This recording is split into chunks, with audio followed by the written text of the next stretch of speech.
ఏది అయినా ట్రై చెయ్యి ఆచి చికెన్ మసాలా. ఆచి చికెన్ మసాలా. గిరిజన సమస్యల పరిష్కారానికి ప్రభుత్వం కట్టుబడి ఉందన్నారు మంత్రి గుమ్మడి సంధ్యారాణి. జీవో నెంబర్ 3 పునరుద్ధరించి గిరిజన హక్కులకు ఎలాంటి భంగం కలగకుండా బలమైన చట్టం తీసుకొస్తామని హామీ ఇచ్చారు. విజయవాడ మొఘల్ రాజపురంలోని గిరిజన సంక్షేమ శాఖ కమిషనర్ కార్యాలయంలో గిరిజన సంఘాల ప్రతినిధులతో మంత్రి సమావేశమయ్యారు.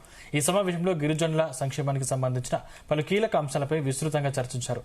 గిరిజన సంఘాల నుంచి వచ్చిన సూచనలు వినతులను ప్రభుత్వం సానుకూలంగా పరిశీలించి తగిన చర్యలు తీసుకుంటుందని తెలిపారు మంత్రి.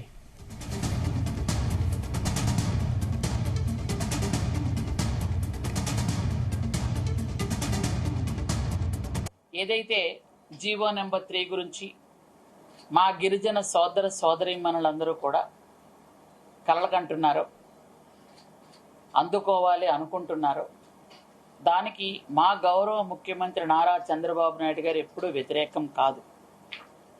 అసలు 1986లో అప్పటి ముఖ్యమంత్రి నందమూరి తారక రామారావు గారు జీవో నెంబరు 275 తీసుకొచ్చి ఆ రోజు లోకల్గా ఉన్నటువంటి ఎస్టీలు ఎవరైతే ఉన్నారో, చదువుకున్నా చదువు లేకపోయినా, అంటే 8th 9th 10th చదివినా కానీ ఆ రోజు ఉద్యోగాలు ఇచ్చి, తర్వాత వాళ్ళ 10th క్లాస్ ప్రైవేట్గా కట్టించి, ఆ తర్వాత వాళ్ళకి టీటీసీ టీచర్ ట్రైనింగ్ ఇప్పించి, ఆ తర్వాత ఉద్యోగాల్లో స్థిరపరిచారు. అంటే ఆ రోజు మాకు బ్రతుకు జీవనం జీవితం ఇచ్చింది నందమూరి తారక రామారావు గారు.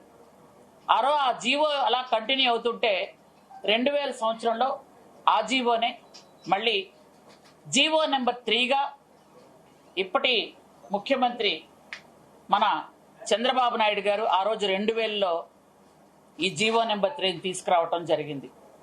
మీ అందరికి కూడా తెలుసు, జీవో నెంబర్ 3లో 100% లోకల్గా ఉన్న ఆదివాసీలకే ఆ టీచర్ ఉద్యోగాలు ఇవ్వాలి అనే ఉద్దేశంతో తీసుకొస్తే ఆ జీవో చక్కగా అది అమలవుతూ ఆ 2000